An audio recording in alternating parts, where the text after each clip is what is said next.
السلام علیکم ورحمۃ اللہ تعالی وبرکاتہ۔ جامع رضویہ منظر اسلام کے آن لائن سبق میں آپ کا خیر مقدم ہے۔ پیارے بچوں، آئیے کھولتے ہیں اپنی کتاب المعتقد المنتقد، صفحہ نمبر 21۔ اس سے پہلے سبق میں جو آیت کریمہ لو کان فیہما آلہۃ الا اللہ لفسدتا سے اس کی عبارت سے جو دلیل اخذ کی تھی، اس پر پوری گفتگو ہوئی تھی کہ وہ دلیل قطعی ہے یا اقناعی ہے۔ آپ نے تفصیل سے اس کو پڑھا۔ رہی پہلی دلیل جو اشارۃ النص سے ماخوذ ہے، اس کا بیان آج کے سبق میں ہوگا۔ تو سبق کی تفصیل سننے سے پہلے کتاب کی عبارت پڑھتے ہیں۔ شروع ہو جاتے ہیں کتاب کی عبارت پڑھنے میں۔ آپ لوگ تیار ہیں؟ جی، کتاب کھول لی؟ جی ضرور کتاب کھول کر آپ عبارت ساتھ میں دیکھیں۔ بسم اللہ الرحمن الرحیم۔ فاما بیان الاول الذي هو برهان التمانع المشهور بين المتكلمين فتقريره انه لو امكن الهان لامكن بينهما تمانع بأن يريد أحدهما حركة زيد والآخر سكونه إذ كل منهما في نفسه أمر ممكن وكذا تعلق الإرادة بكل منهما إذ لا تضاد بين الإرادتين بل بين المرادين وحينئذ إما أن يحصل الأمران فيجتمع الضدان أو لا فيلزم عجز أحدهما وهو أمارة الحدوث والإمكان لما فيه من شائبة الاحتياج فالتعدد مستلزم لإمكان التمانع المستلزم للمحال فيكون محالا وهذا تفصيل ما يقال إن أحدهما إن لم يقدر على مخالفة الآخر لزم عجزه وإن قدر لزم عجز الآخر وبما ذكر يندفع ما يقال إنه يجوز أن يتفقا من غير تمانع وأن الممانعة غير ممكنة لاستلزامها المحال أو أن يمتنع اجتماع الإرادتين معا انتہا۔ پیارے بچوں، آج ہم آیت کریمہ لو کان فیہما آلہۃ الا اللہ لفسدتا سے وحدانیت الہیہ پر جو اشارہ کے طور پر دلیل اخذ کی ہے، اشارۃ النص کے طور پر جو دلیل اخذ کی ہے، جس کو برہان تمانع کہتے ہیں، متکلمین کے درمیان جو برہان تمانع یا برہان نظار سے مشہور ہے، اس کی تفصیل بیان کرتے ہیں، جس کو صاحب کتاب نے کہا فاما بیان الاول، رہا پہلی دلیل کا بیان، الذی ہوا برہان التمانع، جو کہ برہان تمانع ہے، المشہور بین المتکلمین، جو برہان تمانع مشہور ہے متکلمین کے درمیان، جس کو برہان نظار بھی کہتے ہیں، اس کا بیان کیا ہے؟ فتقریرہ، تو اس کی وضاحت، اس کی تقریر، اس کی توضیح یہ ہے، انہ لو امکنا، دیکھیے پیارے بچوں، خلاصہ دلیل یہ ہے، فرماتے ہیں کہ اگر، آیت کریمہ کا دیکھیے مطلب سمجھیے، ترجمہ، اگر آسمان و زمین میں اللہ کے سوا معبود ہوتے لفسدتا، تو آسمان و زمین ضرور فاسد ہو جاتے۔ تو اگر تعدد الہ سے فساد پر، تعدد الہ کی بنا پر فساد کا قول جو آیت کریمہ میں کیا گیا، تو اگر اسی سے ہم یہ استدلال کریں لیکن فساد واقع نہیں ہوا ہے، اس کا مطلب تعدد الہ نہیں ہے، تو یہ تو برہان تمانع نہیں بلکہ یہ عبارۃ النص سے ماخوذ ہو گئی۔ لیکن اگر یہیں پر ہم تقریر اس طور سے کریں کہ اگر چند معبود ہوتے تو ضرور فساد ہو جاتا۔ کیوں؟ اس لیے کہ اگر چند معبود ہوتے تو ان کے وہ دونوں حاکم ہوں گے، دونوں خدا ہوں گے، دونوں نہایت طاقتور ہوں گے، تو ان کے درمیان تمانع اور تصادم بھی ممکن ہوگا۔ کس طور سے؟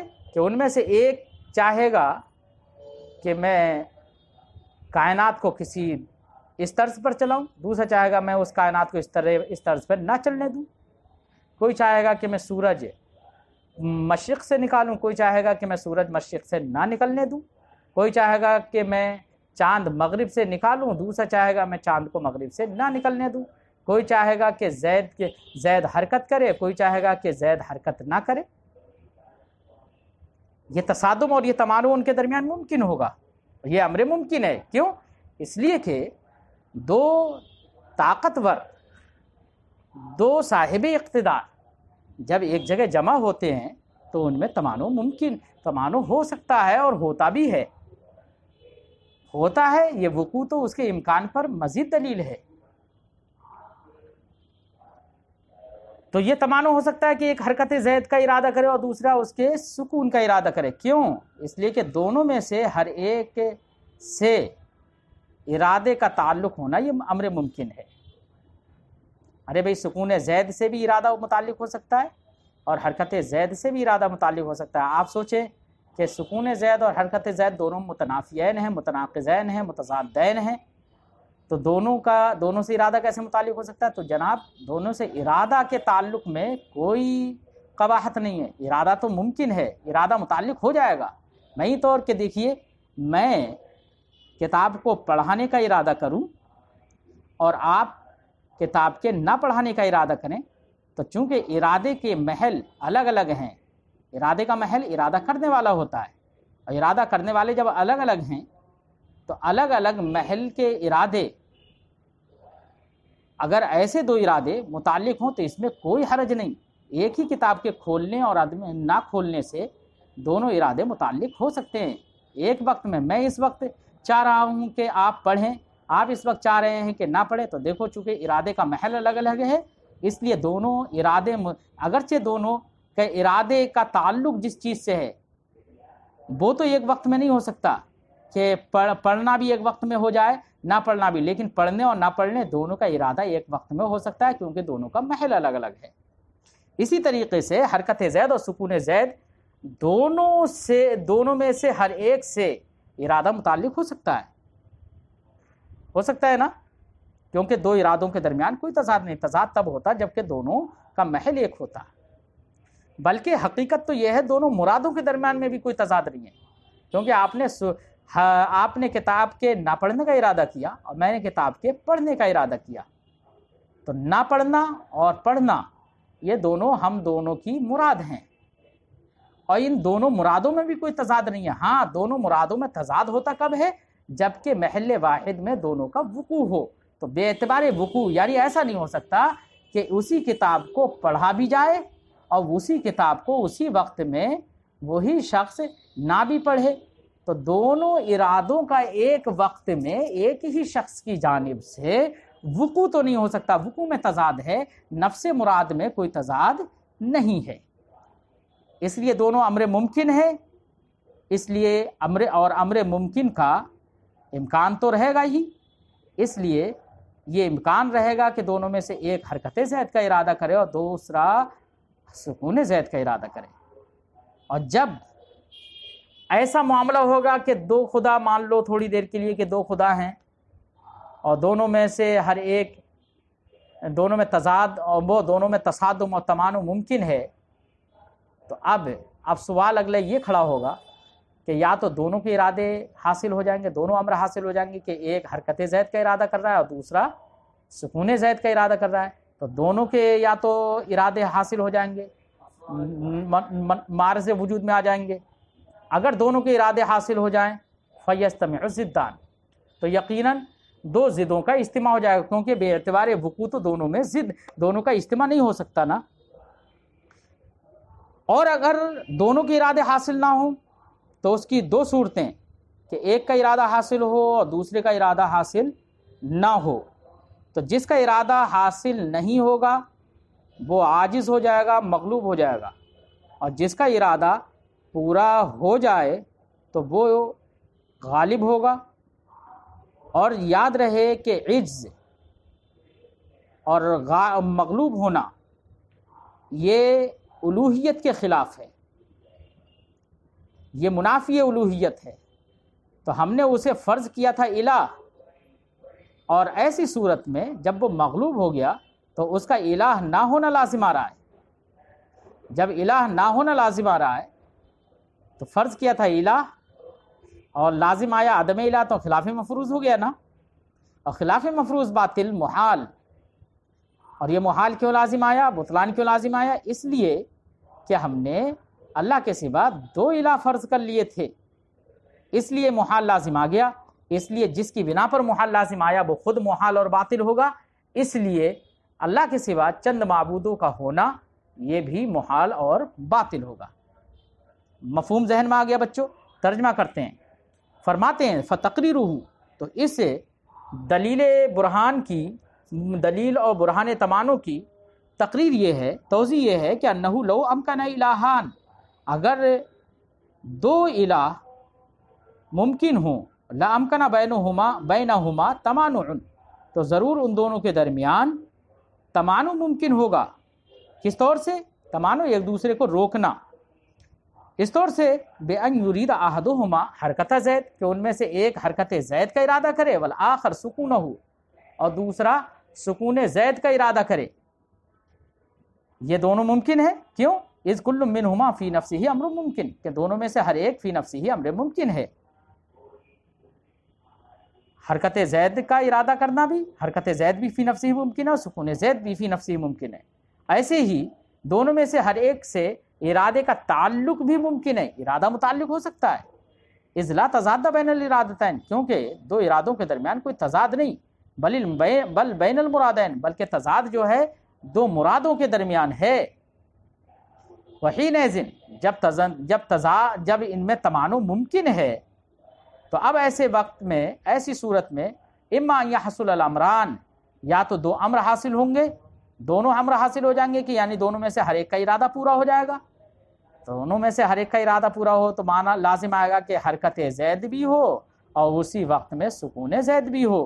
فیجتمع الضدان، تو ضدان کا اجتماع لازم آئے گا نا، کیونکہ حرکت زید اور سکون زید دونوں بے اعتبار وقوع ضد ہیں. اولا، یا دونوں امر حاصل نہیں ہوں، یا ان میں سے ایک امر حاصل ہو، دونوں امر حاصل نہ ہوں، تو اس کا مطلب دونوں مغلوب ہو گئے، تو دونوں عاجز ہو گئے، تو دونوں خدا نہیں پھر. اور اگر ایک کا امر حاصل ہو اور ایک کا حاصل نہ ہو، فیلزم عجز احدہما، تو ان دونوں میں سے ایک کا عجز ضرور لازم ہوگا. اور جو عاجز ہوگا، تو عاجز ہونا ہوگا امارۃ الحدوث والامکان، یہ حدوث و امکان کی علامت ہے. کیوں؟ کیونکہ جو عاجز ہوگا وہ اپنے عجز کو دور کرنے کے لیے محتاج ہوگا کسی مددگار کا، احتیاج ہو جائے گی نا. اور احتیاج یہی معنی حدوث ہے. لما فیہ من شائبۃ الاحتیاج، کیونکہ اس کے اندر احتیاج کا شائبہ اور آمیزش ہے. فتعدد، تو تعدد الہ مستلزم ہوا امکان تمانع کو. کون سے امکان تمانع کو؟ اس تمانع کو جو مستلزم ہے محال کو، کیونکہ محال لازم آ جا رہا ہے نا، کہ خدا کا عاجز ہونا لازم آ رہا ہے، یہ محال ہے. فیکون محالا، لہذا تعدد بھی کیا ہوگا؟ محال ہوگا. ھذا تفسیر ما یقال. پیارے بچوں، یہ جو ہم نے اپنے لفظوں میں، صاحب کتاب نے اپنے لفظوں میں جو سمجھایا، یہ پوری تفصیل ہے اس کی، جو یہ بات اجمالی طور پر بڑے اختصار کے ساتھ یہ بات کہہ دی جاتی ہے، کہ جو یہ کہی جاتی ہے ان احدہما ان لم یقدر علی مخالفت الاخر، کہ ان دونوں میں سے کوئی ایک دوسرے کی مخالفت پر اگر قادر نہ ہو، تو قادر نہیں ہوگا، لازم عجزو، تو ضرور اس کا عجز لازم. وَإِن قدر، اور اگر قادر ہو جائے یہ مخالفت پر، لازمت عجز الآخر، تو دوسرے کا عاجز ہونا لازم. تو اس مختصر عبارت میں جتنی بات کہی گئی ہے، یہ سب باتیں وہی ہیں جو ہم نے تفصیل سے بیان کر دی. تو ہماری جو تفصیل ہے وہ اسی اجمال کی تفصیل ہے. پیارے بچوں، بما ذکر يندفع ما يقال، یہاں سے صاحب کتاب ایک دو اعتراضات کا جواب دینا چاہ رہے ہیں. فرماتے ہیں کہ اگر کوئی اعتراض کرنا چاہے وہ یہ کر سکتا ہے کہ بھئی آپ نے کہا تھا کہ دو اگر خدا ہوں گے تو ان کے درمیان تمانع ممکن ہوگا. تو کہتے ہیں کوئی اعتراض کرے کہ بھی تمانع ممکن ہوگا، تمانع کوئی ضروری تھوڑی ہے کہ تمانع ہو ہی جائے، ہو سکتا ہے دونوں اتفاق کر لیں. یہ کوئی اعتراض کرے تو جواب دیں گے کہ بھائی ہم نے بھی تو یہ کہا ہے کہ تمانع واقع ہوگا، یقینی طور پر واقع ہوگا، ہم نے بھی یہ کہا ہے. ہم نے بھی تو یہی کہا تمانو ممکن، جس طریقے سے اتفاق ممکن ہے ویسے ہی فی نفسی ہی تمانو بھی ممکن ہے، اس لیے یہ اعتراض کرنا صحیح نہیں ہے کہ ہو سکتا ہے دونوں اتفاق کر لیں۔ فرماتے وہ بما ذکرہ، اور جو ہم نے تفصیل ذکر کر دی اس سے یندفع ما یقال، وہ اعتراض دفع ہو جاتا ہے جو یہ کہا جاتا ہے کیا انہ یجوز ان یتفقا من غیر تمانع، کہ ممکن ہے، جائز ہے کہ وہ دونوں بغیر تمانع کے اتفاق کر لیں۔ تو جواب ہو جائے گا نا اس کا جی۔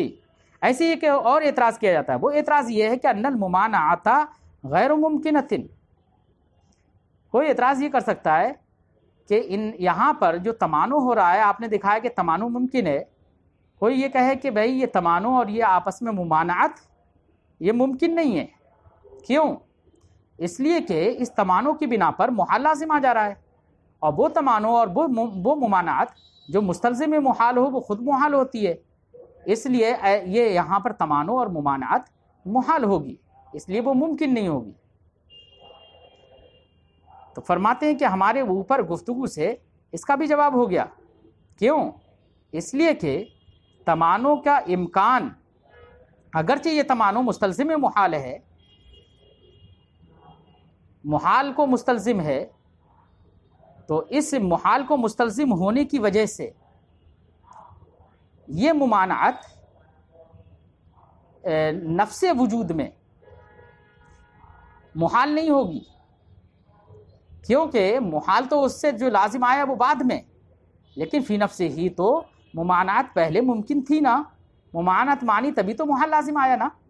تو ممانعت تصور ہونے کی صورت میں، کیونکہ ممانعت تو جب دو الہ ہوں گے، دو صاحب اقتدار ہوں گے، تو ان میں فی نفس ہی ممانعت ممکن ہوگی، امکان تو ہے۔ وہ اگر الگ بات ہے کہ بعد میں اس ممانعت کے پیش نظر محال لازم آ رہا ہے، تو محال لازم جو آ رہا ہے تو اس کا محال ہونا جو لازم آ رہا ہے وہ مؤثر ہوگا اس میں کہ جس کی وجہ سے جو ہم نے محال لازم آیا وہ تعدد کی وجہ سے، تو تعدد محال ہو جائے گا، تو یہ تو خود اس بات پر دلیل ہے کہ تعدد نہیں ہو سکتا، لیکن فی نفس ہی تمانع تو ہو سکتا ہے کہ دونوں میں سے ایک حرکت زید کا ارادہ کرے دوسرا سکون زید کا، کیونکہ یہ ہم نے بتا دیا کہ دونوں فی نفس ہی امر ممکن ہے، دو ارادوں کے درمیان کوئی تضاد نہیں ہے، اور دونوں میں سے ہر ایک سے ارادہ متعلق بھی ہو سکتا ہے، لہذا یہ کہنا کہ وہ مستلزم محال ہے اس لیے ممانعت ممکن نہیں ہے، یہ کہنا صحیح نہیں ہوگا۔ اور تیسرا اعتراض کو یہ بھی کر سکتا ہے کہ او ان یمتنع اجتماع الارادتین معا، کوئی یہ بھی کہہ سکتا ہے کہ بھائی دو ارادوں کا ایک ساتھ جمع ہونا یہ بھی محال ہے، کہ ایک حرکت زید کا ارادہ کرے اور دوسرا سکون زید کا ارادہ کرے، تو حرکت زید اور سکون زید دونوں کا ارادہ کرنا ایک ساتھ، دونوں ارادوں کا اجتماع یہ محال ہے۔ جب یہ محال ہے تو دونوں کا ارادہ نہیں کیا جا سکتا، نہیں، دونوں کا ارادہ ممکن ہے، اگرچہ دونوں کا ارادہ بحیثیت وقوع، باعتبار وقوع، جب وہ معرض وجود میں آئیں گے تو معرض وجود میں آنے کے اعتبار سے دونوں کا اجتماع محال ہے، لیکن معرض وجود میں آنے سے پہلے، وقوع سے پہلے دونوں کا ارادہ یہ امر ممکن ہے، اجتماع محال ہے لیکن نفس ارادہ امر ممکن ہے۔ ماقبل نے یہی تو بتایا نا کہ دونوں میں سے ہر ایک سے ارادہ کا تعلق ہونا یہ امر ممکن ہے، دونوں ارادوں کے درمیان کوئی تضاد نہیں ہے، اس لیے یہ کہنا کہ دونوں ارادوں کا اجتماع محال ہے یہ بات کہنا باطل ہے، یہ اعتراض کرنا غلط ہے۔ انتہا، یہاں تک گفتگو برہان تمانع کی مکمل ہو گئی بچوں۔ تو خلاصہ گفتگو یہ ہے کہ برہان تمانع میں ہوتا یہ ہے کہ چند اگر خدا مان لیں تو ان میں آپس میں تمانع اور ممانعت ممکن ہوگی، کہ ایک حرکت زید کا ارادہ کرے گا اور دوسرا سکون زید کا ارادہ کرے، تو اگر ایک حرکت زید کا ارادہ کر رہا ہے یا دوسرا سکون زید کا، تو یا تو دونوں کے ارادے ایک ساتھ معرض وجود میں آ جائیں گے، حاصل ہو جائیں گے، یا نہیں حاصل ہوں گے۔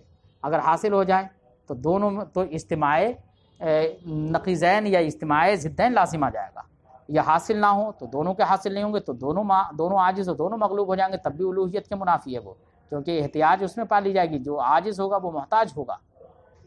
اور اگر دونوں میں سے ایک کا ارادہ حاصل ہو دوسرے کا نہیں، تو جس کا حاصل ہو رہا ہے وہ غالب اور جس کا حاصل نہیں ہو رہا ہے وہ مغلوب، تو جو مغلوب ہے اس کا عاجز ہونا لازم ہے، جو عاجز ہوتا ہے وہ الہ نہیں ہو سکتا، کیوں؟ اس لیے کہ عجز یہ اس کے اندر حدوث اور امکان کی علامت ہے، کیونکہ اس میں آمیزش ہے احتیاج کی، لہذا وہ خدا ہی نہیں ہوگا۔ صاف صاف لفظوں میں یہ سمجھ لیجئے کہ عجز یہ منافی الوہیت ہے، لہذا جہاں پر بھی عجز ہوگا وہاں پر الوہیت کا تصور نہیں کیا جا سکتا، اور یہاں پر یہی لازم آ رہا ہے۔ اس لیے جس کو ہم نے الہ فرض کیا تھا اس کا الہ نہ ہونا لازم آ رہا ہے، یہ خلاف مفروض ہے، یہ باطل ہے، یہ محال ہے۔ اس لیے چند خداؤں کا ہونا یہ باطل ہے۔ ٹھیک ہے، اپنی گفتگو کو آج ہم یہیں پر ختم کرتے ہیں۔ السلام علیکم ورحمۃ اللہ تعالیٰ وبرکاتہ۔